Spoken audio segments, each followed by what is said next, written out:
Bem-vindo aos Sussurros do Imaginário. Nosso canal é totalmente dedicado a audiobooks, proporcionando uma experiência imersiva para todos os amantes de boas histórias. Aqui, você pode relaxar e deixar sua imaginação fluir enquanto escuta os melhores títulos literários. Dica especial: para uma experiência ainda mais completa, recomendamos que você acompanhe o audiobook com o livro físico ou o e-book. Dessa forma, você poderá desfrutar tanto da narrativa quanto do texto original, unindo os dois mundos. Pedimos desculpas especialmente aos deficientes visuais por quaisquer falhas que possam ocorrer nos audiobooks, como trechos em outras línguas, pequenos erros de narração ou tradução. Isso acontece porque utilizamos narração sintética para manter a produção dos áudios. Queremos ouvir você. Sugira nos comentários livros que gostaria de ver aqui no canal. Não se esqueça de curtir, comentar e se inscrever para ficar por dentro de todas as novidades. Obrigado por estar conosco e bons sussurros.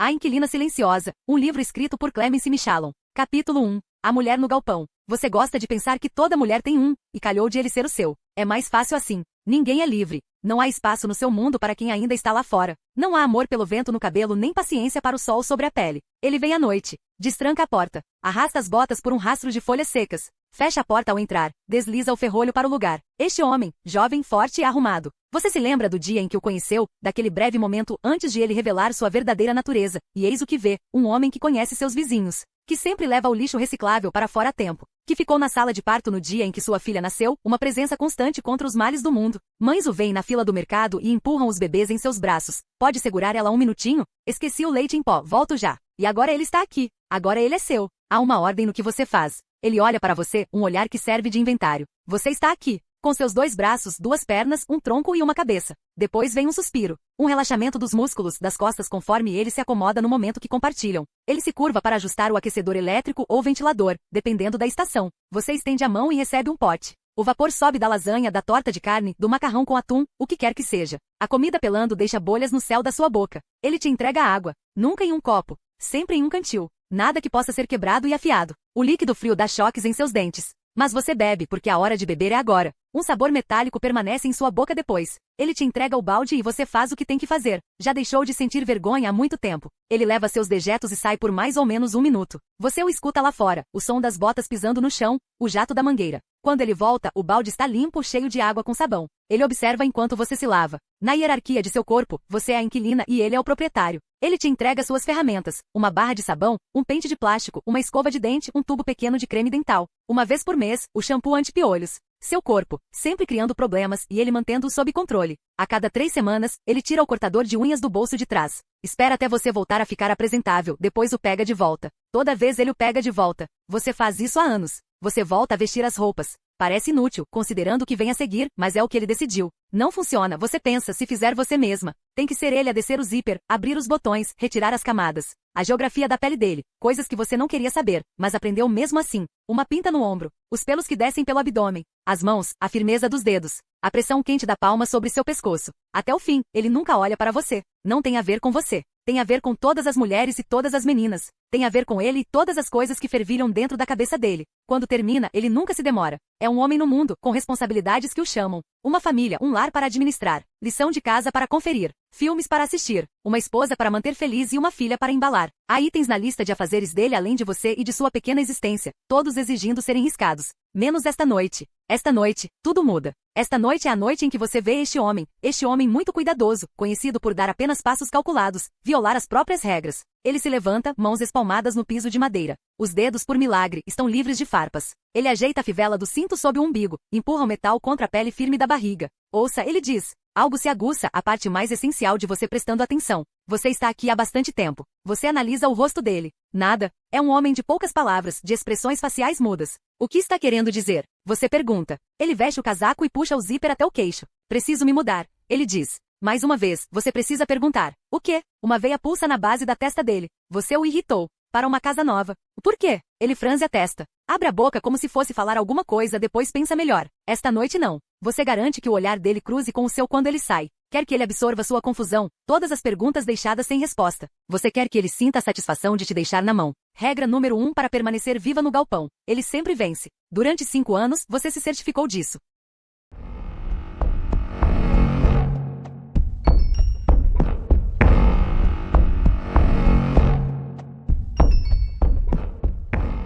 Capítulo 2. Emily. Não faço a mínima ideia se Aidan Thomas sabe meu nome. Eu não ficaria brava se não soubesse. Ele tem coisas mais importantes para lembrar do que o nome da garota que lhe serve cherry coke 2 vezes por semana. Aidan Thomas não bebe. Nada alcoólico. Um homem bonito que não bebe poderia ser um problema para uma bartender, mas minha linguagem do amor não é a bebida, são as pessoas sentando-se diante do balcão e se colocando aos meus cuidados por 1 ou 2 horas. Não é uma linguagem que Aidan Thomas fala fluentemente. Ele é como um servo no acostamento da estrada, completamente imóvel até você passar com o carro, pronto para correr se você demonstrar muito interesse. Então eu o deixo vir até a mim. Às terças e quintas. Em um mar de clientes regulares, ele é o único que quero ver. Hoje é terça-feira. Às 7 horas, começo a olhar para a porta. Um olho procura por ele e o outro se volta para a cozinha, para minha garçonete, meu sommelier, meu chefe de cozinha, que é um completo idiota. Minhas mãos se movimentam no piloto automático.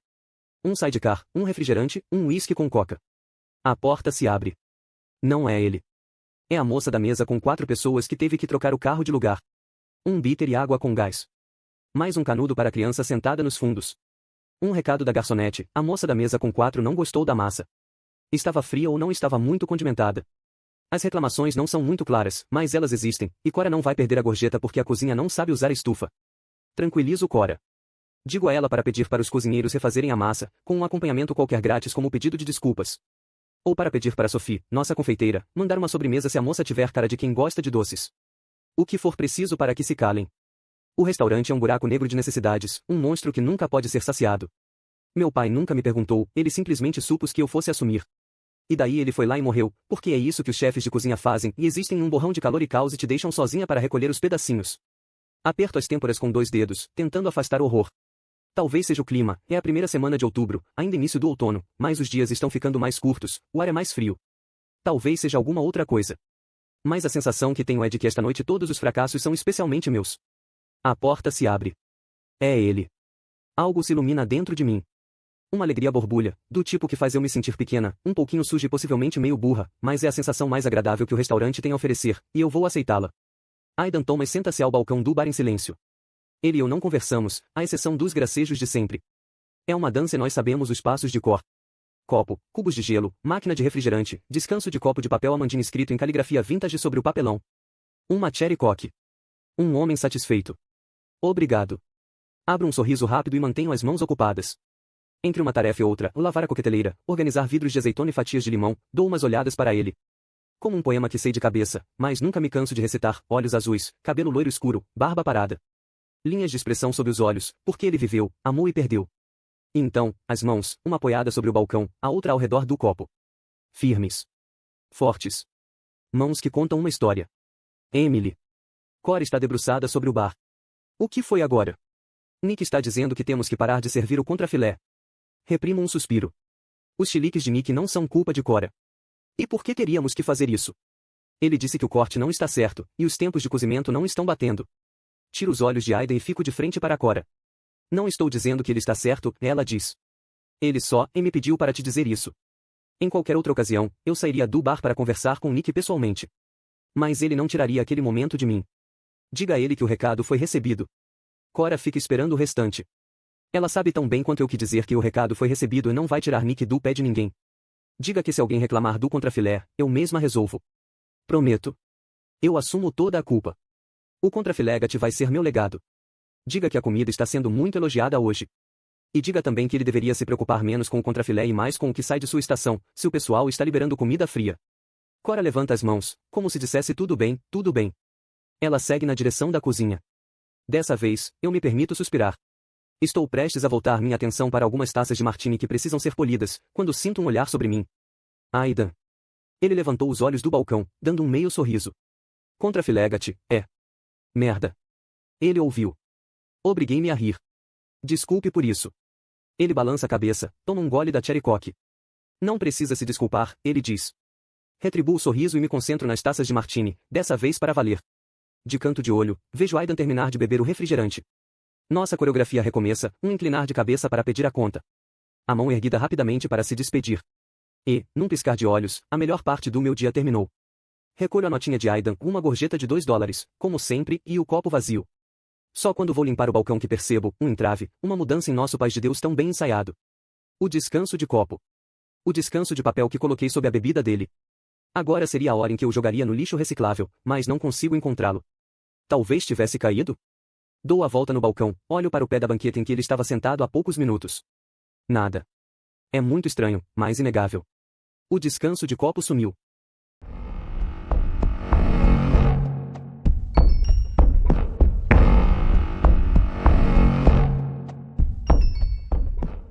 Capítulo 3. A mulher no galpão. Ele te trouxe até aqui. A casa dele se revelou para você em flashes, vislumbres rápidos quando ele não estava olhando. No decorrer dos anos, você repassou essas imagens, apegou-se a cada detalhe, a casa no centro de um terreno. Grama verde, salgueiros. Todas as plantas podadas, todas as folhas bem cuidadas. Construções menores espalhadas pela propriedade como bolinhos em uma bandeja. Uma garagem separada, um celeiro, um suporte para a bicicleta. Fios de alta tensão serpenteando entre galhos. Esse homem, você soube, vivia em um lugar calmo e belo. Um lugar para crianças correrem, para flores nascerem. Ele caminhava rápido, descendo um trecho de terra e subindo uma colina. A casa desaparecia ao longe, substituída por uma série de árvores. Ele parou. Não havia onde se agarrar, ninguém para chamar. Você ficou em frente a um galpão. 4 paredes de cor cinza, teto inclinado. 100 janelas. Ele segurava um cadeado metálico, separou uma chave do restante do molho. Lá dentro, ele te ensinou as novas regras do mundo. Seu nome, ele disse. Estava ajoelhado, mas ainda assim ficava mais alto que você, uma mão de cada lado do seu rosto, de modo que sua visão começava e terminava com os dedos dele. Seu nome é Raquel. Seu nome não era Raquel. Ele sabia seu nome verdadeiro. Tinha visto em sua carteira de motorista depois de tomar sua carteira. Mas ele disse que seu nome era Raquel, e isso foi vital para você aceitar esse fato. O modo como ele disse, o R gutural e o caráter definitivo do L Raquel era uma folha em branco. Raquel não tinha um passado para o qual voltar. Raquel poderia sobreviver em um galpão. Seu nome é Raquel, ele disse, e ninguém sabe quem é você. Você concordou com a cabeça e não com avidez suficiente. As mãos dele soltaram seu rosto e agarraram seu suéter. Ele te empurrou contra a parede, o braço sobre o seu pescoço, os ossos do pulso encaixados em sua traqueia. Não havia ar, não havia oxigênio nenhum. Eu falei, ele disse, e o mundo começou a se esvair, mas não escutar não era uma opção, que ninguém sabe quem é você. Ninguém está te procurando.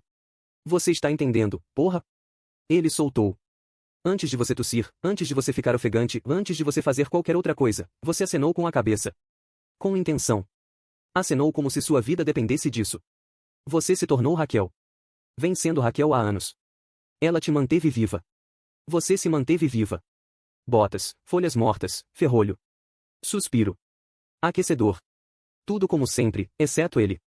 Esta noite ele apressa o ritual, como se tivesse deixado água fervendo sobre o fogão. Você ainda está mastigando o último pedaço de torta de frango quando ele tira o pote de sua mão. Vamos, ele diz. Não tenho a noite toda. Essa pressa dele não é avidez. É mais como se você fosse uma música e ele estivesse acelerando as partes chatas. Ele fica vestido. O zíper do casaco marca seu abdômen.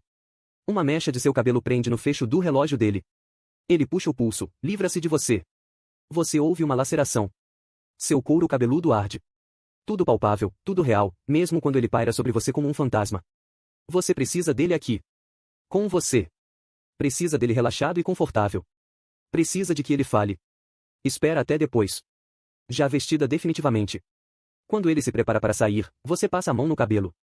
Um gesto que costumava fazer em encontros, com o cotovelo da jaqueta apoiado sobre a mesa de um restaurante, a camiseta branca renovada por um conjunto de pingentes prateados. Isso acontece. Você se lembra de pedacinhos de si mesma, e às vezes isso te ajuda. Sabe, e você diz a ele. Eu me preocupo com você. Ele ri com desdém. É verdade. Quero dizer, eu só fico pensando. Só isso. Ele funga, enfia as mãos nos bolsos. Talvez eu pudesse ajudar, você arrisca dizer. Encontrar uma forma de você ficar. Ele solta uma risada debochada, mas não se move na direção da porta. Você precisa se apegar a isso. Precisa acreditar que esse é o início de uma vitória. Ele fala com você, às vezes. Não com frequência e sempre com relutância, mas fala. Algumas noites, fica se gabando. Outras noites, faz uma confissão. Talvez seja por isso que se deu o trabalho de te manter viva, há coisas na vida que ele precisa compartilhar, e você é a única que pode ouvi-las. Se me contar o que aconteceu, talvez eu possa pensar em um jeito, você diz. Ele dobra os joelhos, coloca o rosto na frente do seu. O hálito é fresco, de menta. A palma da mão é morna e áspera sobre seu rosto. A ponta do polegar afunda em sua órbita ocular. Acha que, se eu te contar, você vai pensar em um jeito? O olhar dele desce de seu rosto até seus pés. Com repulsa. Com desdém. Mas sempre, e isso é importante, um pouco curioso. A respeito das coisas que ele pode fazer com você, coisas que ninguém vai ficar sabendo. O que você poderia saber? Ele passa o dedo pelo contorno de seu maxilar, raspando a unha em seu queixo. Você por acaso sabe quem é você? Você sabe. Como uma oração, como um mantra. Você é Raquel. Ele te encontrou. Tudo o que você sabe foi ele que te ensinou. Tudo o que tem foi ele que te deu. Uma corrente ao redor de seu tornozelo, pregada à parede. Um saco de dormir. Sobre um caixote virado de cabeça para baixo, os itens que ele comprou para você no decorrer dos anos, 3 livros, uma carteira, vazia, uma bolinha anti-estresse, um sério. Aleatórios e descombinados. Tomados de outras mulheres, você supôs, por esse homem esquivo. Eu te encontrei, ele diz. Você estava perdida. Eu te dei um teto. Eu te mantive viva. Ele aponta para o pote vazio. Sabe o que você seria sem mim? Nada. Você estaria morta. Ele se levanta de novo. Estala os dedos, um de cada vez. Você não é muita coisa.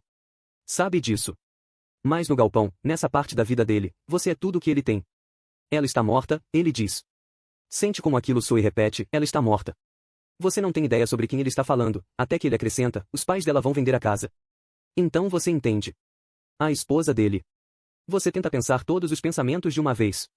Quer dizer o que as pessoas dizem em uma sociedade educada, sinto muito. Quer perguntar, quando?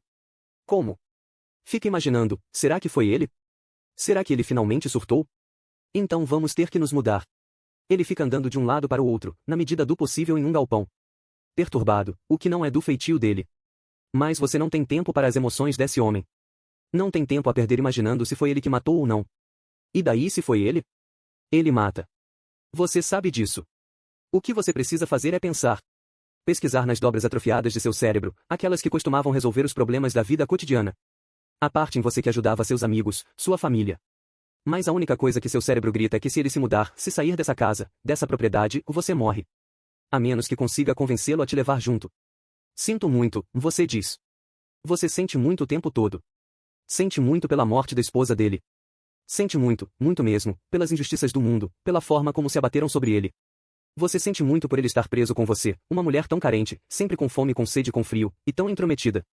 Regra número 2 para permanecer viva no galpão, ele sempre está certo, e você sempre sente muito.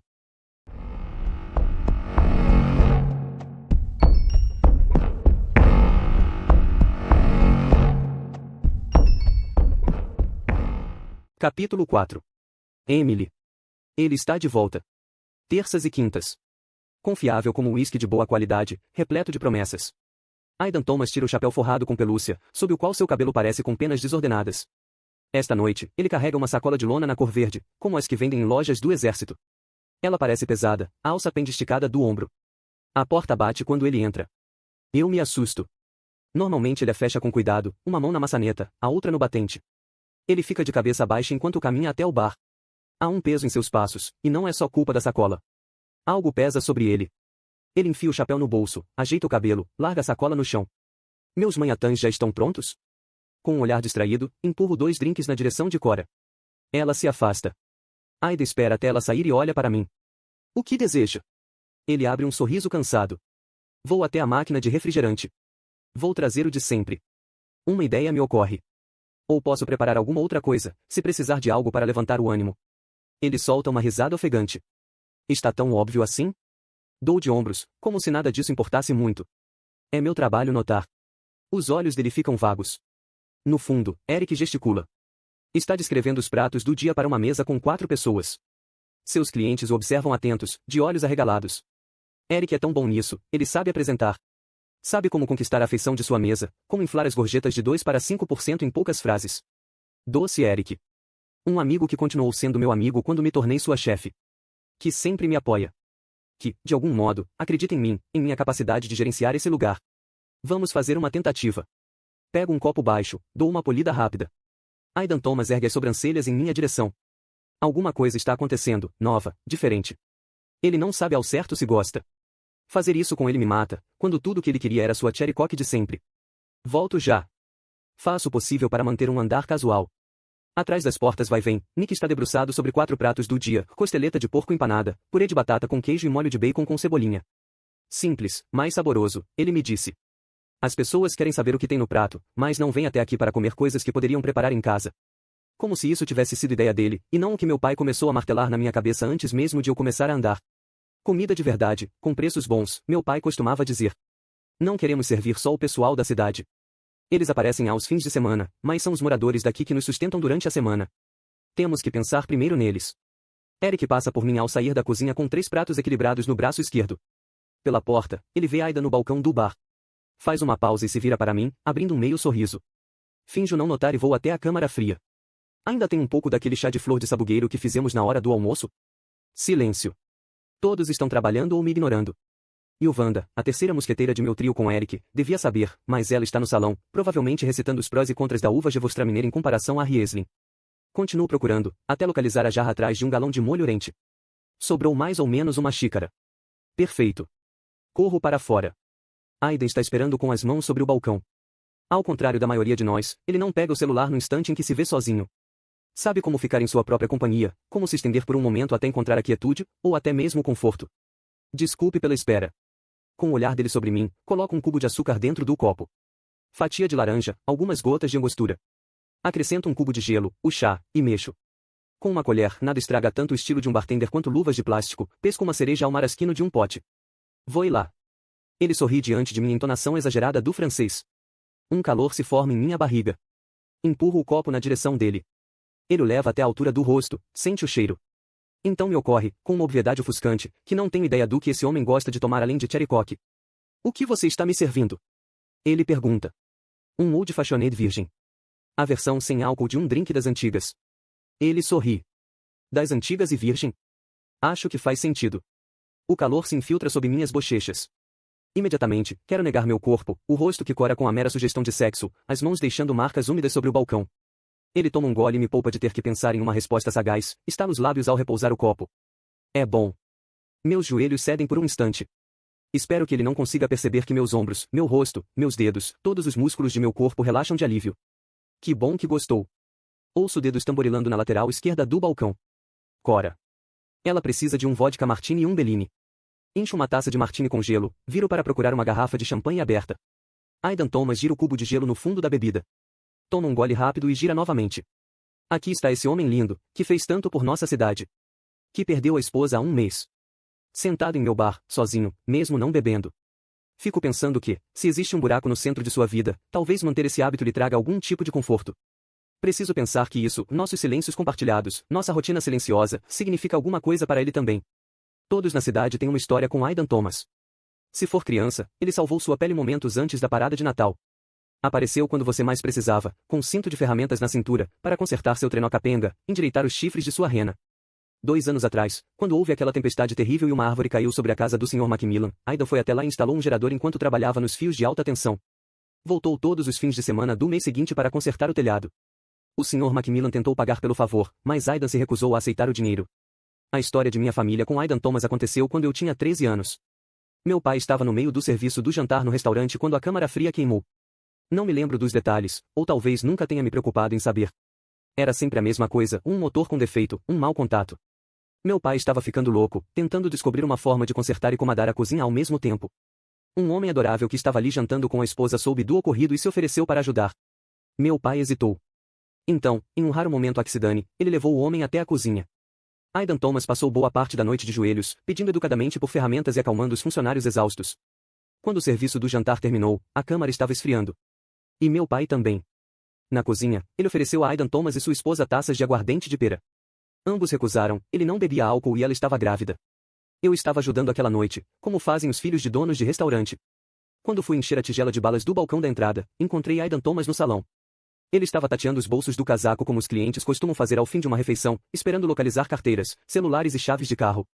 A risada do meu pai escapava da cozinha e chegava até nós. Meu pai, um grande chefe com um temperamento à altura, cujo perfeccionismo muitas vezes acabava se transformando em raiva. Era o mais próximo da felicidade do que jamais chegaria. Obrigada por aquilo. Aidan Thomas levantou os olhos como se tivesse acabado de notar minha presença. Eu quis pegar minhas palavras, ainda pairando no ar entre nós, e as engolir de volta. Você aprende a odiar o som de sua própria voz desde cedo quando é menina. Esperei que ele acenasse distraidamente com a cabeça e voltasse às pressas para a cozinha, ou que fosse condescendente comigo, como a maioria dos adultos. Mas Aidan Thomas não era como os outros adultos. Não era como ninguém. Aidan Thomas sorriu. Deu uma piscadinha. E disse em um tom de voz baixo e grave que me atingiu em um lugar profundo, em uma parte do meu corpo que eu não sabia que existia até aquele momento. De nada. Não foi nada e foi tudo. Era educação básica e era gentileza infinita. Um clarão de luz pousando sobre uma garota escondida, arrancando-a das sombras, permitindo que fosse vista. O que eu mais precisava. Algo que nem me havia ocorrido desejar. Agora eu observo Aidan Thomas paralisado no meio de um gole, olhando para mim através do copo. Não sou mais a garota escondida, esperando homens lançarem luz sobre ela. Sou uma mulher que acabou de entrar em um clarão produzido por ela mesma. Ele estende a mão. Algo muda. Uma perturbação no mundo, placas tectônicas se chocando a quilômetros abaixo do rio Hudson. Seus dedos roçam os meus e o polegar toca a parte interna de meu pulso. E meu coração já nem está mais batendo a essa altura, ele simplesmente para não consegue lidar. Obrigado, ele diz. Isso foi muito. Obrigado. Um apertão, um choque de algo indecifrável e inestimável, dele para mim. Ele solta minha mão, inclina a cabeça para trás para terminar a bebida. Seu corpo todo é esguio, musculoso, passa uma confiança calma. Quanto te devo? Pego o copo vazio para lavar atrás do balcão. Mantenho as mãos ocupadas para ele não notar que estão trêmulas. Quer saber? Não se preocupe com isso. Esse foi por conta da casa. Ele pega a carteira. Ah, nada disso. Está tudo bem.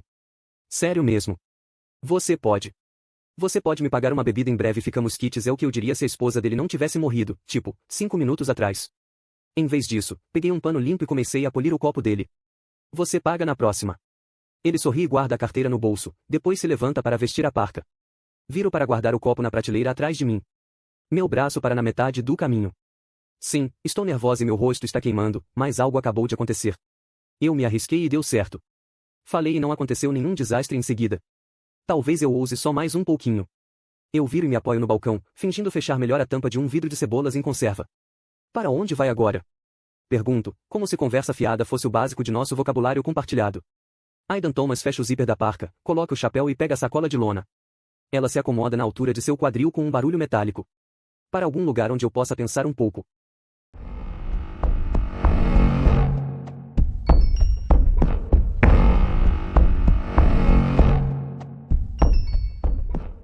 Capítulo 5. A mulher no galpão. Você espera o jantar, goles de água tépida. Qualquer coisa. Até o som de zíperes abrindo e fechando. Ele não aparece. Você imagina o galpão, escondido no meio das árvores. Já deve ser outono. Ele levou o ventilador e trouxe o aquecedor há algumas semanas. Você fecha os olhos. O que se lembra dessa época do ano? Dias curtos, o sol se pondo às 6 horas. Galhos desfolhados contra o céu que muda de cor. O que imagina? Ao longe, escondida de você, a casa dele. Quadrados amarelos de luz nas janelas. Folhas alaranjadas espalhadas pelo pátio. Talvez chá quente. Talvez donuts de cidra. Um pouco distante, o ronco do motor da caminhonete. Ele está aqui, na propriedade. Vivendo a vida. Cuidando das necessidades dele. Mas não das suas. Você espera e ele não vem. Você tenta meditar para esquecer a fome. Folheia os livros que ele te deu, levados ao galpão sem nenhuma ordem específica. It, A Coisa, de Stephen King. Uma edição surrada de Uma Árvore Cresce no Brooklyn, de Bette Smith. Adoro música. Adoro dançar, de Mary Gibbs Clark. Os livros chegaram usados.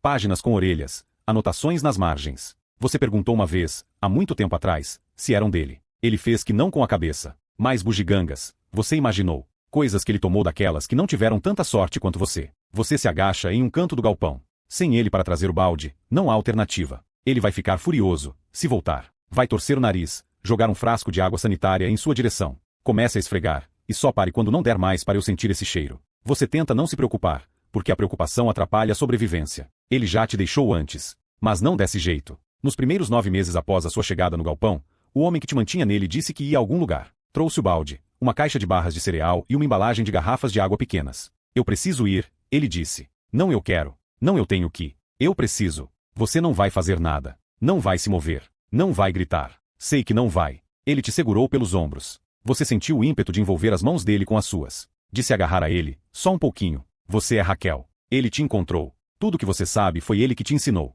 Tudo que tem foi ele que te deu. Ele te sacudiu. Você permitiu que o tremor te abalasse. Se tentar alguma coisa, ele disse, vou descobrir. E não vai ser nada bom para você. Entendeu? Você fez que sim com a cabeça. A essa altura, já sabia como acenar para que ele acreditasse em você. Ele ficou fora por 3 dias. Quando voltou era o homem mais feliz da face da terra. Um andar animado, com uma certa estática emanando dos membros. Respirou fundo e com avidez, como se o ar nunca tivesse apresentado sabor tão doce. Aquele não era o homem que você conhecia. Um homem de deveres e responsabilidades. Ele fez com você o que foi lá para fazer. Radiante. Um pouco selvagem. Depois contou. Não falou muito. Só disse que ela colaborou. Que ela foi perfeita. Que ela não sabia, até que ficou sabendo, mas daí já era tarde demais. Aconteceu de novo. Pouco antes do último dia de ação de graças. Você soube porque ele levou as sobras do jantar. Fez isso todos os anos. Você não sabe se ele sabe que é assim que você conta o tempo. Suspeita que ele não se deu conta disso. São 2 no total. 2 que ele matou enquanto te deixou viva. 2 agora compunham a regra,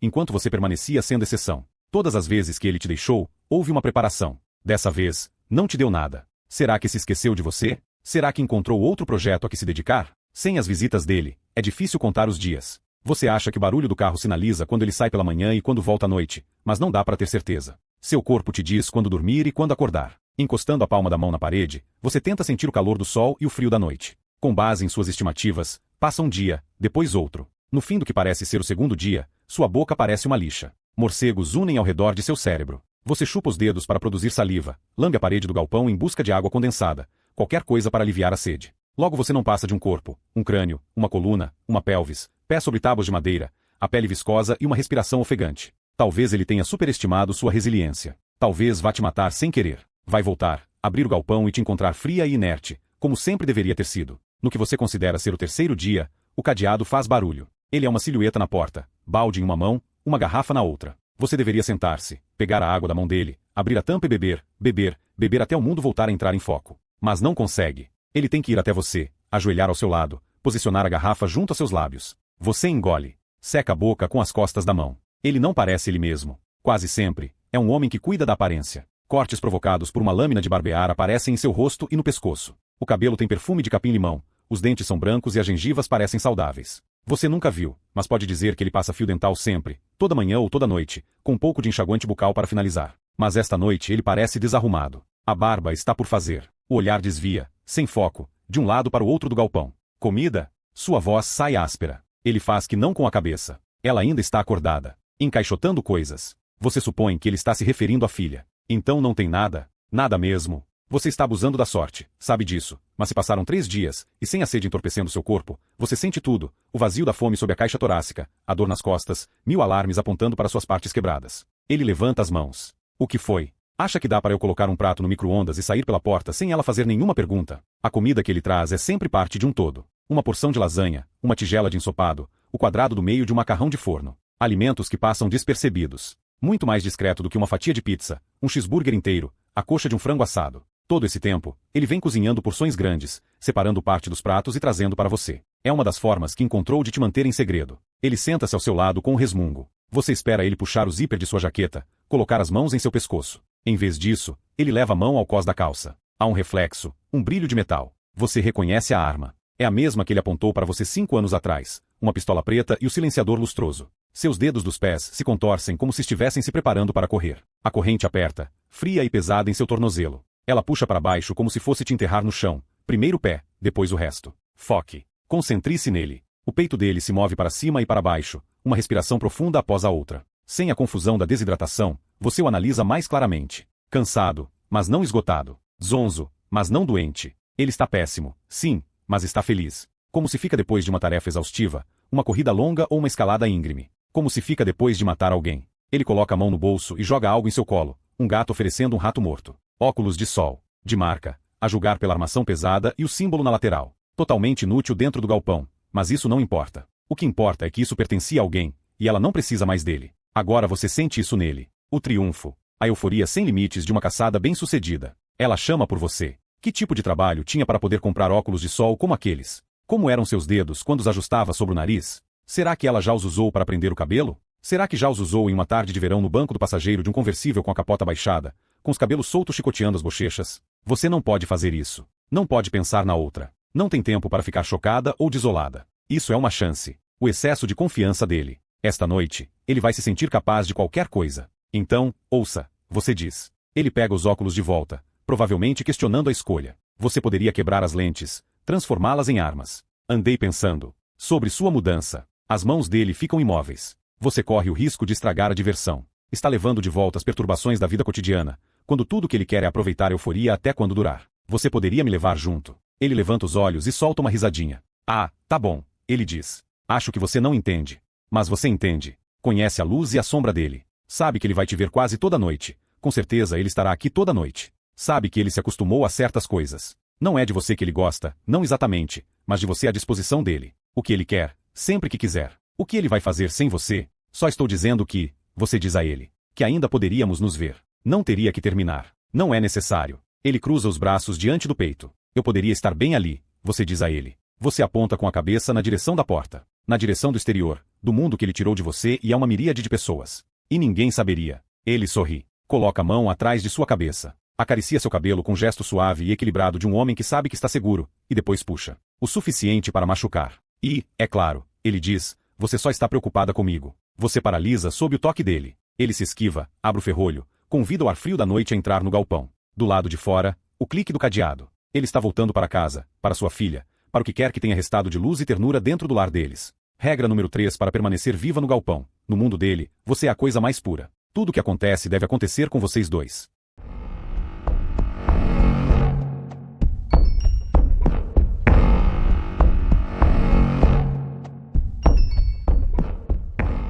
Capítulo 6. Número 1. Ele era jovem. Deu para saber logo de cara que era a primeira vez. Ele não era bom nisso. Nem um pouco. Aconteceu no campus da faculdade, no dormitório dele. O jeito que ele fez, desleixado. Sangue para todo lado. Meu DNA nele, o dele em mim. Impressões digitais também. Ele não me conhecia, mas eu tinha reparado nele nas semanas anteriores. Se você ficar pela universidade tempo suficiente, principalmente aos sábados à noite, pode ter certeza de que um universitário tímido vai acabar se aproximando de você, sem saber ao certo como pedir, quando pagar. A maioria perdia a timidez após me entregar o dinheiro. Depois se portava com a arrogância que o mundo lhes havia ensinado. Eles eram jovens respeitáveis e eu era a mulher que cobrava $15 por um boquete. Eu não esperava isso dele. Era jovem demais, frágil demais. Não tinha ideia do que estava fazendo. Ele ficou surpreso, acho, por eu gostar de ler. Os caras nunca pensam em mim como alguém que pode ter gostado de ler. Mas eu gostava. Eu fazia anotações ao lado das passagens que me faziam pensar, dobrava o canto das páginas que me tocavam. Aquela noite, estava com 2 livros no painel de minha caminhonete. It, A Coisa e um suspense chamado Adoro Música, Adoro Dançar. Lembro-me dos 2 porque nunca consegui descobrir como terminavam. Ele esperou até eu vestir a blusa. Suas mãos voaram no meu pescoço. Como uma aposta consigo mesmo. Como se soubesse que, se não fizesse naquela hora, poderia se acovardar para sempre. Os olhos dele se arregalaram quando os meus se fecharam. O ar de admiração em seu rosto. Choque por realmente estar fazendo aquilo e por meu corpo reagir da maneira correta. Choque por aquilo ser real. Quando se apertava a garganta de alguém com força suficiente, a pessoa de fato parava de se mexer. Lembro-me de pensar, enquanto ele me matava, se ele não for punido por isso, vai achar que pode se safar de qualquer coisa.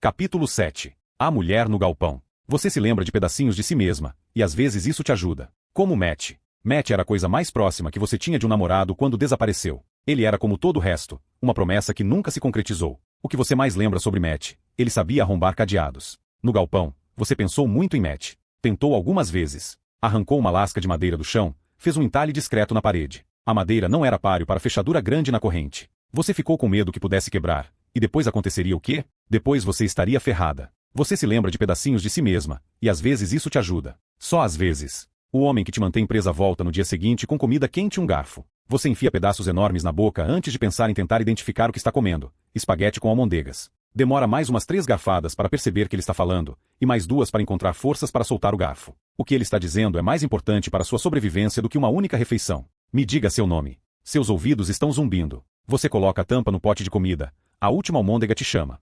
Hey. Ele sai da outra extremidade do galpão e aperta seu queixo para obrigá-la a olhar para cima. Você não pode arriscar irritá-lo. Nunca, mas principalmente agora. Desculpe, você diz. Estou ouvindo. Não, você não está. Eu mandei você me dizer seu maldito nome. Você coloca o pote no chão e se senta sobre as mãos para evitar levá-las ao rosto e massagear a área apertada por ele. Respira fundo. Quando disser, ele precisa acreditar. Tem que ser um feitiço, a leitura de um texto sagrado. Tem que ser a verdade. Raquel, você fala. Meu nome é Raquel. E o que mais? Você abaixa o tom de voz, enriquece-o com entonações de fervor. Ele precisa de algo de você, e te ensinou, repetidas vezes, como dar a ele. Você me encontrou. Você acrescenta o restante sem que ele tenha que pedir. Tudo que eu sei foi você que me ensinou. Tudo que eu tenho foi você que me deu. Ele alterna o pé de apoio para equilibrar o peso do corpo. Eu estava perdida. Você recita. Você me encontrou. Você me deu um teto. A frase seguinte é uma aposta. Se exagerar, ele vai notar os barbantes por trás de seu truque de mágica. Mas se você se contiver, ele vai permanecer fora de seu alcance. Você me mantém viva. Você pega o pote do chão para provar. Eu estaria morta sem você. Ele passa o dedo na borda da aliança de casamento, gira-a no dedo algumas vezes. Retira o anel e o coloca de volta. Um homem livre para viajar o mundo, preso em um galpão de jardim. Um homem que conheceu uma mulher, segurou na mão dela, ajoelhou-se, convenceu-a a se casar com ele. Um homem tão determinado a controlar os elementos, e ainda assim a perdeu. Agora seu mundo desmoronou, mas nos escombros da vida, ele ainda tem você. E ainda tem uma filha. Como ela se chama? Ele olha para você como se perguntasse: do que você está falando? Você aponta na direção da casa. O que te importa? Se dizer a verdade fosse uma opção no galpão, você diria: você não entenderia. Está dentro da gente, quando somos meninas. A gente passa por elas na rua. Ouve as risadas delas. Sente as dores delas. Quer pegá-las no colo e carregá-las até o ponto final, poupando os pés delas dos espinhos que fizeram o seu sangrarem. Todas as meninas do mundo são um pouco eu, e todas as meninas do mundo são um pouco minhas. Até a sua. Até aquela que é metade você. Me importa, você diria a ele, porque preciso da parte de você que a fez. Você nunca mataria sua própria filha. Mataria? Você fica em silêncio. Deixa ele acreditar no que precisa acreditar. Ele cerra a mão esquerda em punho. Pressiona-a sobre a testa. Fecha bem os olhos por um instante. Você observa, incapaz de respirar. Sua vida depende do que ele está vendo no interior das pálpebras. Ele abre os olhos. Está com você novamente. Ela não pode começar a fazer perguntas por sua causa. Você pisca. Com um suspiro impaciente, ele aponta com a cabeça na direção do mundo exterior, na direção da casa. A filha. Ele está falando da filha. Você tenta voltar a respirar, mas esqueceu como se faz. Vou dizer que você é uma conhecida. Uma amiga de amigos. Alugando um quarto vago. Sua fala é reforçada conforme ele explica. Ele é assim, hesitante até se convencer da própria invencibilidade. Depois ele se compromete e nunca olha para trás. Conta como se fosse tudo ideia dele. Como se você nunca tivesse plantado uma semente, nunca tivesse feito nenhuma sugestão. Ele vai te levar para a nova casa no meio da noite. Ninguém vai ver. Você vai ter um quarto. Vai passar a maior parte do tempo no quarto. Vai ficar algemada a um aquecedor, exceto para comer,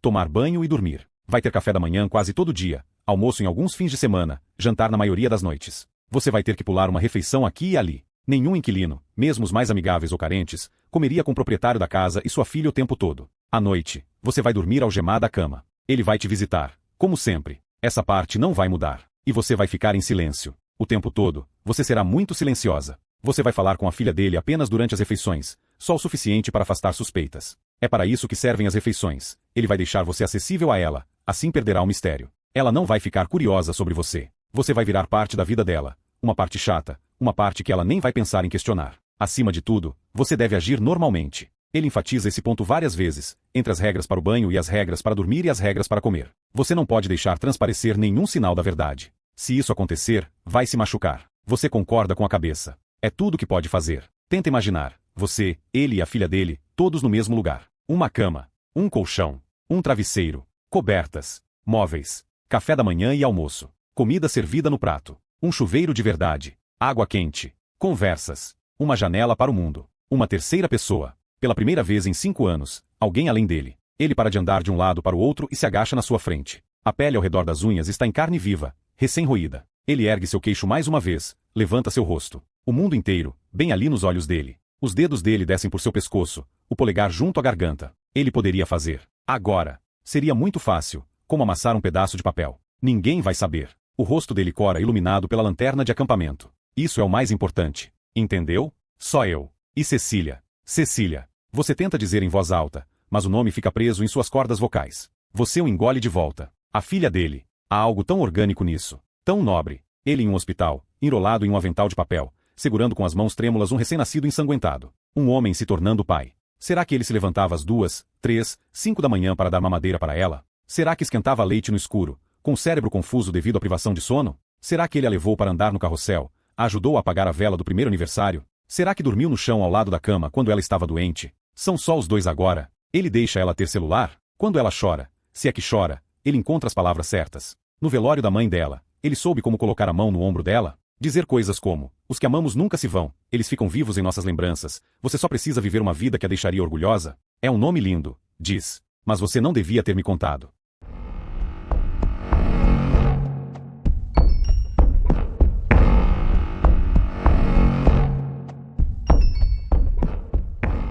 Capítulo 8. Emily. Ele sabe meu nome. A quinta-feira chega e ele não aparece. Acho que o perdi. Mas então, uma agradável surpresa. Na sexta noite, quando não estou esperando, ele se materializa no bar. Emily, ele chama, e é meu nome em sua boca, um fluxo de familiaridade me ligando a ele. Digo oi e, antes de ser capaz de me conter, digo que não o vi no dia anterior. Ele sorri. Me conta uma história. Uma emergência de trabalho fora da cidade, diz. Mas agora está de volta. E tudo está certo no mundo, digo a mim mesma. Dessa vez em silêncio. Guardo tudo comigo. Sua visita surpresa, o som de meu nome em seu hálito. Deixo isso me sustentar pela noite, pelo dia seguinte, até a noite de sábado. No restaurante, os sábados são campo de batalha. O pessoal vem da cidade, compete com os moradores locais pelas reservas. Estão felizes, até não estarem mais. A comida voa da cozinha, quente, fria, não importa. Precisamos de pratos nas mesas, pratos nas mesas. Atrás do bar, cria um segundo par de braços. Todos querem drinks no sábado. É um martini atrás do outro, uma sequência interminável de rodelas de limão e azeitonas. Corto a pele do polegar junto com a casca de um limão. Meu pulso reclama cada vez que levanto a coqueteleira. A síndrome do túnel do carpo incomoda minhas articulações a cada barulho de cubos de gelo. Uma rara coisa boa a respeito do restaurante. Quando está movimentado assim, ele me entorpece. Não dá tempo de pensar, não dá tempo de me preocupar com o fato de que Nick ignora a maior parte de minhas ordens, de que ele é escroto com todos, incluindo comigo, de que eu deveria ter demitido ele há muito tempo, mas tenho receio de que um outro chefe de cozinha seja ainda pior. Sou só eu e o bar até os últimos clientes saírem e Cora trancar a porta. Quando acaba tudo, nós saímos. Não faz sentido, mas deve ser feito, mesmo que já tenhamos enjoado da cara um do outro aquela noite. Porque se as noites de sábado são campo de batalha, nós somos soldados, e devemos ser capazes de coexistir. E a forma de fazer isso é bebendo. Quando eu chego, todos já estão sentados à nossa mesa de sempre. Aceno para Ryan, o dono, que não é uma pessoa, é apenas alguém que acha que dar o nome de aranha peluda a um boteco é uma boa ideia, e puxa uma cadeira entre Eric e o Wanda. Disseram que foi acidente, mas eu não acredito. Cora está dizendo. Vocês viram como são as trilhas ali? Seria muito difícil alguém cair. Ryan leva para mim sua cerveja da semana, uma Pumpkin Sour. Tomo um gole e aceno com a cabeça esperando transmitir apreço. Do que estamos falando? E o Wanda me atualiza. Daquela mulher que sumiu na semana passada. Li sobre ela no jornal local. 30 e poucos anos, sem histórico de doenças mentais nem de uso de drogas. Uma pintora com um pequeno ateliê a cerca de 65 quilômetros ao norte daqui. Desapareceu da noite para o dia e não foi mais vista. Não há registro de atividade em seu celular ou cartões de crédito. Um policial falou para minha irmã que eles acham que ela foi fazer uma caminhada e caiu do barranco. Sophie diz. Aparentemente ela gostava das trilhas. E o Wanda interrompe. Mas eles não têm imagens de câmeras de segurança que mostram que ela esteve em uma loja de conveniência por volta das 7 da noite. Sophie confirma com a cabeça. Mas então o que aconteceu? E o Wanda continua. Ela parou na loja e depois saiu para fazer trilha? Quem faz trilha tão tarde? Eric toma um gole de cerveja. Talvez ela quisesse ver o pôr do sol? Cora sacode a cabeça. Que nada. Para começar, o sol está se pondo mais cedo do que isso. Às 7 já não teria mais nada para ver. E por que se preocupar em ir para uma trilha? Conheço aquela cidade. Dá para ver o pôr do sol praticamente de qualquer lugar. Vou tomar outro gole da Pumpkin Sour de Ryan, mas me contento com uma cheiradinha e apoio o copo sobre a mesa. Tem uma coisa que não consigo entender. E por que eles estão se concentrando nas trilhas? Cora abaixa a cabeça, uma leve admissão de derrota. Encontraram um sapato dela no mato. Ela reconhece. Mas eu sei lá. É só um sapato. Não explica por que ela iria fazer uma trilha tão tarde, e ainda mais sozinha. Eric dá uma batidinha no braço dela. As pessoas fazem coisas estranhas o tempo todo, ele diz a ela em tom tranquilo. Acontece. O Eric não está errado, afirmo. Acidentes acontecem. Ninguém contesta. As pessoas olham para suas bebidas, para os anéis de condensação que deixaram sobre a mesa de Ryan. Não se discute com uma órfã que diz que acidentes acontecem. Meu pai, ataque cardíaco em uma manhã ensolarada de sábado, há 2 anos. Minha mãe, acidente de carro na desordem que se seguiu. Bem, Nick diz após alguns segundos. Fiquei sabendo que um chefe de cozinha da cidade comprou o prédio onde ficava o Mulligans. Ele vai transformar em um restaurante de carnes, aparentemente. Ele se vira para mim com o que poderia passar por um ar de leve provocação. Talvez ele conte onde compra contra filé, se você pedir com jeito. Eu suspiro. Sabe, Nick, acho muito saudável como você não se preocupa com as coisas pequenas. Quando as pessoas me perguntam o que mais gosto em meu chefe de cozinha, sempre digo que ele é um cara de visão abrangente. A fala arranca sorrisos de Eric e o Wanda. Todos os outros preferem ficar de fora. Eu faria o mesmo se tivesse que passar 50 horas por semana em uma cozinha com Nick e uma série de facas afiadas. Algumas horas depois, Eric nos leva de carro para a casa que era dos meus pais e que agora divido com ele e o Wanda. Foi um desses arranjos que aconteceram porque tinham que acontecer. Os dois apareceram no dia seguinte ao acidente de carro e cuidaram de mim da forma que só amigos de infância conseguem fazer. Encheram a geladeira, me fizeram comer e dormir, pelo menos um pouco. Eles me ajudaram a planejar 2 funerais ao mesmo tempo. Fizeram companhia para mim quando não pude ficar sozinha e me deram espaço quando precisei. Em algum momento, concordamos que seria melhor se eles nunca mais fossem embora. A casa era grande demais só para mim. Vendê-la exigiria algumas reformas, o que estava fora de questão. Então levamos as coisas dos meus pais para um depósito num fim de semana e desabamos no sofá no fim do dia, nosso novo equilíbrio fundamentado. Imperfeito e pouco usual. A única coisa que fazia sentido. Esta noite, reviro na cama, exausta, mas sem conseguir dormir. Penso na mulher desaparecida, Melissa. Tudo que sobrou dela. O primeiro nome, a ocupação, o nome de uma cidade, um sapato encontrado perto de uma trilha. Como os panegíricos que as pessoas fizeram para os meus pais. Precisos, mas desesperadamente escassos. A vida de meu pai foi reduzida a poucas palavras. Ele era chefe de cozinha, era pai, trabalhava duro. As partes da existência de minha mãe eram como a outra metade de um quebra-cabeça. Ela administrava o negócio, recebia os clientes, cuidava da contabilidade, era a cola que mantinha tudo junto. Era tudo verdade, mas nada os capturava como pessoas. Não havia nada sobre o sorriso de meu pai, o perfume de minha mãe. Nada sobre como era morar com eles, ser criada por eles, ser amada e abandonada por eles em igual medida. Volto à mulher desaparecida, tento preencher as lacunas em sua narrativa. Parece traiçoeiro usá-la como uma tela em branco para criá-la da forma como quero, mas algo em sua história domina meu cérebro. Talvez ela fosse um pouco como eu. Fosse. Olhe para mim, pensando nela no passado, sendo que ainda não sabemos. Talvez ela também tivesse crescido ao mesmo tempo encantada e aterrorizada pelo mundo. Talvez ela fosse obrigada a usar vestidos quando preferia calças. Talvez fosse obrigada a dizer oi para os adultos quando queria ficar sozinha. Talvez tivesse aprendido a sempre se sentir um pouco desconfortável, sempre um pouco triste. Talvez ela tivesse crescido e esperado por uma rebelião adolescente que nunca chegou. E talvez, quando chegou aos 20 e poucos anos, tivesse se arrependido de nunca ter dado vazão à angústia. Essa é a história que conto a mim mesma. Não tem ninguém por perto para me dizer que não faz sentido. Ela começa como um tributo e termina em egoísmo. Não tem a ver com ela. Não exatamente. Tem a ver comigo e com as partes de minha vida que me encontram no escuro. Tem a ver comigo e com meu eu mais jovem, e a forma como ela olha para mim, como fica me chamando, exigindo respostas que não tenho.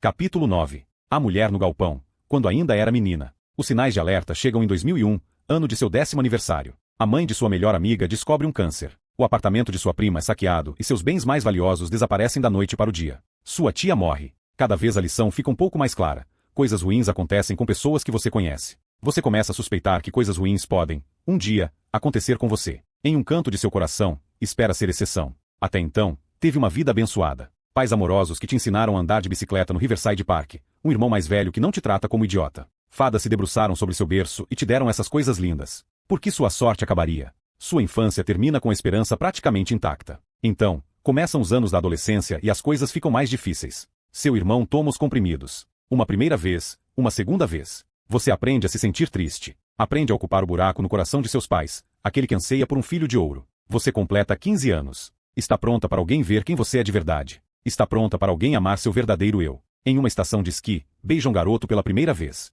O que se lembra desse momento? O coração dele batendo junto ao seu, cheiro do gel de cabelo, o brilho de paz de neve criando formas nas paredes de seu quarto alugado. Depois que vai para casa, fica evidente que o garoto não tem intenção nenhuma de te ligar. Nunca. Você aprende o que é ficar de coração partido. Vai levar mais tempo para se recuperar disso do que de términos de verdade quando adulta. Chega o verão. Você começa a melhorar. 2 anos depois, conhece seu primeiro namorado. Ele é perfeito. Se existisse um serviço que vendesse namorados para adolescentes, você o teria escolhido. Se uma bruxa tivesse te dado um pedaço de argila que pudesse ganhar vida, você o teria moldado. Você assume o papel de namorada com seriedade. É sua primeira chance de provar seu valor nessa área e quer fazer tudo certo. Você o leva para ver o túmulo de Duke Ellington no cemitério de Woodlawn. No aniversário dele, compra vários presentinhos. Uma caixinha de música que toca o tema de Love Story, um pirulito com maconha, uma cópia de O Apanhador no campo de centeio com cavalo na capa. E esconde tudo em seu corpo, nos bolsos de trás e na cintura da calça jeans. Quando chega a hora de entregar os presentes, pede para ele procurar. Ele coloca as mãos em você. Você nunca transou. Ele já. Ele é 6 meses mais velho que você.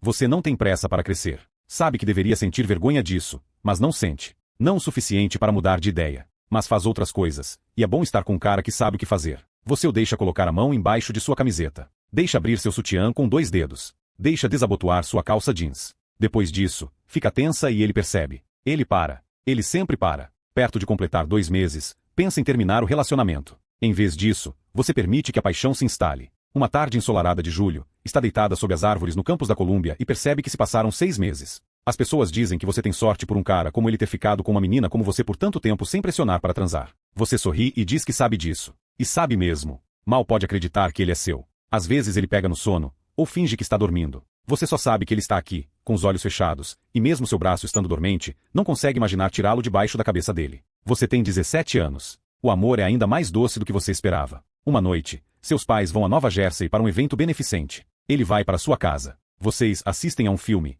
Código para Pegação. 2 semanas antes, os dois assistiram a Hacking para um Sonho. Você não seria capaz de citar uma fala desse filme nem que sua vida dependesse disso. Aquela noite é Clube da Luta. Você nunca assistiu. Ele, como todos os garotos, diz que é o filme preferido dele. Não importa. Nada a respeito de Clube da Luta importa. O que importa é a pele dele junto à sua e o calor da respiração dele em seu rosto. Os dedos em seus cabelos, em suas coxas, entre suas pernas. Você se sente tão aventureira, tão feliz por tê-lo encontrado para te orientar. É isso que as revistas te mandaram procurar. Alguém de quem você goste e que também goste de você. Um garoto em quem possa confiar. Você está de saia. Edward Norton lamenta o sofá, o aparelho de som, o belo guarda-roupa, e seu namorado enfia 2 dedos dentro de sua calcinha e, rapidamente, antes que você consiga se dar conta, dentro de você. Uma coisa que você não tinha pensado até então. Saia significa acesso fácil, principalmente no verão, sem meia calça e camadas de tecido servindo de barreira entre você e o mundo. Os dedos de seu namorado começam a trabalhar. Você consegue lidar. Respira fundo e diz a si mesma para relaxar. Brad Pitt está em um porão, explicando a primeira regra do Clube da Luta. Seu namorado abaixa sua calcinha.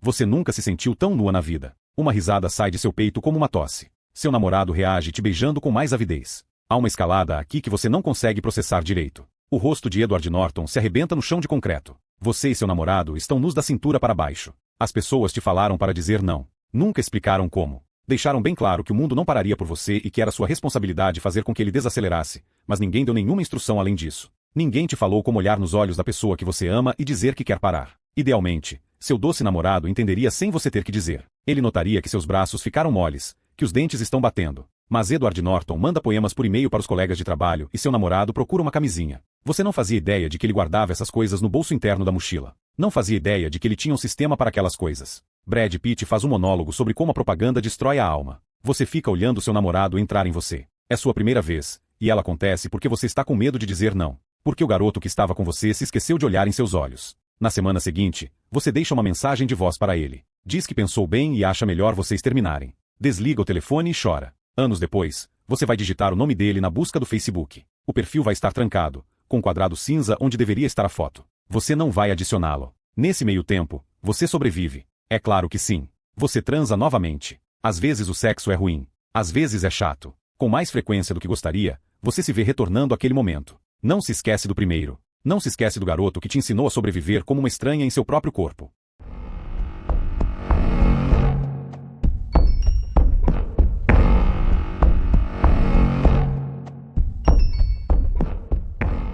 Capítulo 10. A mulher em trânsito. Toda noite, você pergunta a ele quando, e toda noite ele se recusa a dizer. Logo você vai saber, ele diz. Por que a pressa? Até parece que você tem algum outro compromisso. Ele diz que eles não terminaram de encaixotar as coisas. Será possível que tenham tanta coisa assim? Ele não é um homem rico. Suas roupas são limpas, mas desgastadas. Ele mencionou tarefas domésticas no passado, o piso que precisa limpar, a roupa lavada que precisa pendurar, o peso do mundo nos ombros dele, e ninguém, certamente nenhuma ajuda contratada, para aliviar. Mas eles viveram nessa casa durante anos e agora precisam desenterrar toda a história da família, cada pedaço de papel, cada objeto jogado de lado. Eles vão partir em uma jornada e precisam decidir o que fica e o que vai com eles. Precisam partir e se estabelecer em outro lugar. Então, uma noite, ele entra e diz, vamos. Você leva 1 segundo. Quando compreende, paralisa. Ele te puxa até você ficar em pé e começa a mexer na corrente. Usa uma chave. Existiu uma chave esse tempo todo, e alguns puxões. A corrente escorrega de seu pé e faz barulho. Você sente uma leveza descomunal. Sem a corrente, você perde o equilíbrio.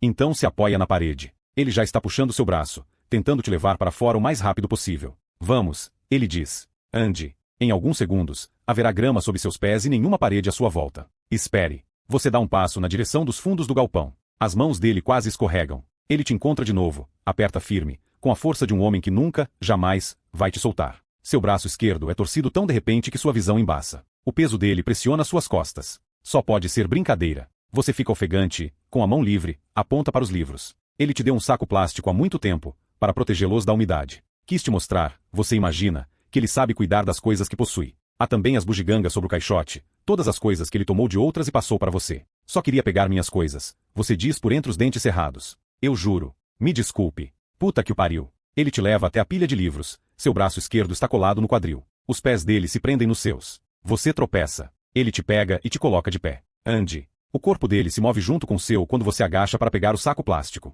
Você o coloca dentro do caixote junto com o restante de suas coisas. Está pronta agora? Você faz que sim com a cabeça. Ele te direciona até a porta. Não há tempo para despedidas. Você apenas se atém às lembranças que consegue, dias se misturando um ao outro, 5 anos se transformando em lama. Uma longa extensão do galpão. Um lugar de desespero, de desolação, mas que no fim se tornou tudo o que você conhecia. Aqui, você aprendeu a sobreviver. Essa nova casa para onde ele está te levando é cheia de incertezas, com a possibilidade de erros espreitando em todos os cantos. Ele te para assim que você chega à porta. Há um brilho de metal, algo frio e duro em seu pulso. Algemas. Ele coloca uma ponta em você e prende a outra no próprio braço. Vamos. A mão livre dele alcança o ferrolho. Ele aproxima o rosto do seu. Não tente nada lá fora. Estou falando sério. Se você correr ou gritar, se fizer qualquer coisa além de andar comigo até o carro, vai sofrer as consequências. Ele abre o ferrolho, coloca a mão atrás de sua cabeça e te obriga a olhar para baixo. A arma, pendurada no coldre, na cintura. Entendi, você diz. Ele solta sua cabeça. Há um clique e um puxão, e, é muito repentino, termina antes de você o saudar, o milagre do vento em seu rosto. Vamos. Ele te puxa para frente. Você dá seu primeiro passo, depois o segundo. Está do lado de fora, em pé e respirando. Mechas de seus cabelos roçam em seu rosto. Tanta coisa acontecendo, a natureza exigindo ser ouvida, sentida.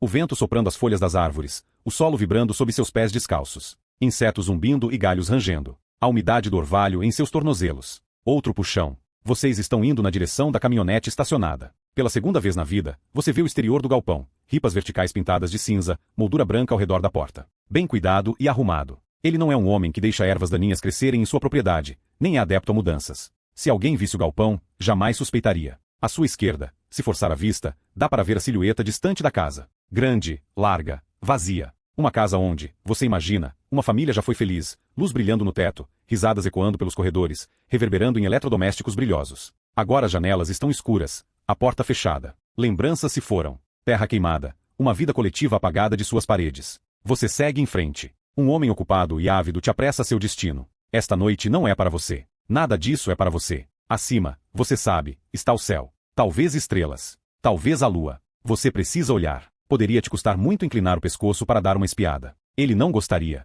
Mas se passaram 5 anos, e se for para acontecer, tem que ser agora. Ele está na sua frente, cabeça baixa, olhando para os pés. Não gostaria de tropeçar. A última coisa que esse homem quer é cair. Você acompanha a cadência dele, cuidando para não ficar para trás, e bem devagar, como alguém pisando na ponta instável de uma ponte suspensa, inclina a cabeça para trás. Aí está, como se estivesse esperando por você. Um céu negro e dezenas de estrelas. Você continua andando, um passo depois do outro, enquanto deixa o céu te envolver. Você e a escuridão. Você, o oceano sem fundo e a promessa de pequenos icebergs espalhados por todo lado. Você, tinta preta, avivada por reflexos de tinta branca. Tem mais uma coisa. Um aperto em seu peito, uma amargura destruidora. Você e todas as pessoas olhando para o mesmo céu. Mulheres como você e crianças como você e homens como você e velhos como você e bebês como você e animais de estimação como você. É isso que o céu te diz. Você costumava ter pessoas. Tinha uma mãe e um pai e um irmão. Tinha uma colega de quarto. Tinha uma família de sangue e uma família escolhida. Pessoas com quem ia a shows. Pessoas que encontrava para beber. Pessoas com quem saía para comer.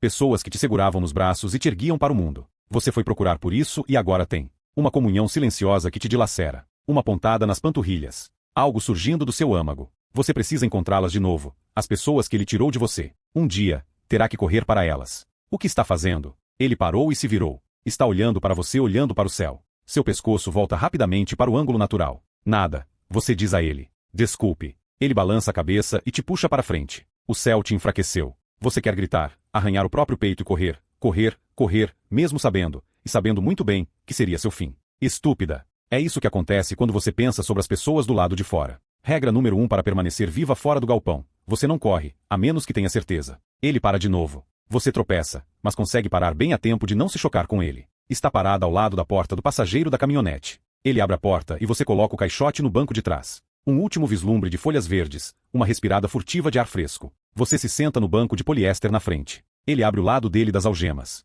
Coloca suas mãos atrás de suas costas e as algema. Não se mexa. Ele se inclina e prende o cinto de segurança em você. Não é o tipo de homem que arrisca ser parado por pequenas violações de trânsito. Ele não se mete em problemas e o mundo agradece por isso. Depois de verificar 2 vezes o cinto de segurança, ele se apruma novamente. Mexe na cintura da calça, tira a arma do coldre. Balança-a na sua cara. Sua pele derrete totalmente diante de uma arma. Seu corpo não oferece ajuda nem proteção, apenas partes a serem quebradas. Apenas a promessa infinita de dor. Não se mexa. Não vou ficar feliz se você se mexer. Você concorda. Acredito em você, quer dizer a ele como uma promessa, como um sermão. Sempre acredito em você. Ele bate a porta do passageiro e vai até o lado do motorista, arma apontada para o para-brisa, sem nunca tirar os olhos dos seus. A porta dele abre. Ele escorrega para o assento. Deixa a arma no painel, prende o próprio cinto de segurança. Um suspiro profundo. Vamos. Ele diz mais para ele do que para você. Liga o motor. Volta a guardar a arma no coldre. Você espera ele pisar no acelerador, mas em vez disso ele se vira para você. Seu maxilar se contrai.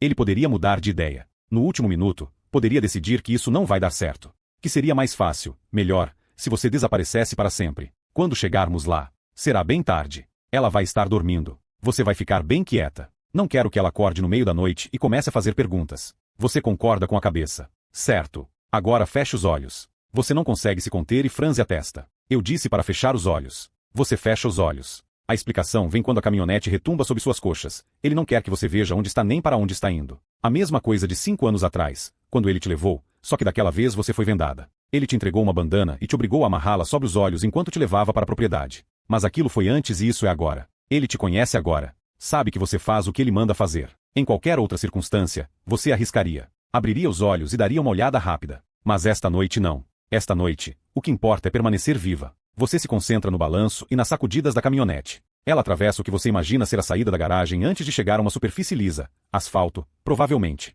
Uma estrada. Você se sente zonza, não com enjoo, mas com as possibilidades. E se você se inclinasse sobre ele até onde o cinto de segurança permitisse e o atrapalhasse, fizesse com que virasse o volante, e se você mesmo virasse, com o joelho, o pé ou qualquer outra parte do corpo? E se vocês dois fossem descontrolados na direção de uma mureta de proteção ou um barranco? Ele não teria tempo de pegar a arma. Talvez. Ou talvez conseguisse colocar a caminhonete de volta na estrada em questão de segundos, dirigisse até um local isolado, pegasse a pistola e desse um jeito em você. Então você permanece imóvel. Há apenas o ronco do motor, uma batida ou outra dos dedos dele no volante. É difícil dizer por quanto tempo ele dirige. 10 minutos. 25. Depois de um tempo, a caminhonete desacelera. Então para. Você ouve o balançar de uma chave sendo tirada da ignição. Não se move. Não abre os olhos. Há coisas que você não faz a menos que ele mande. Mas já sabe. Vocês chegaram. Dá para sentir. A casa. Chamando você. Ansiando.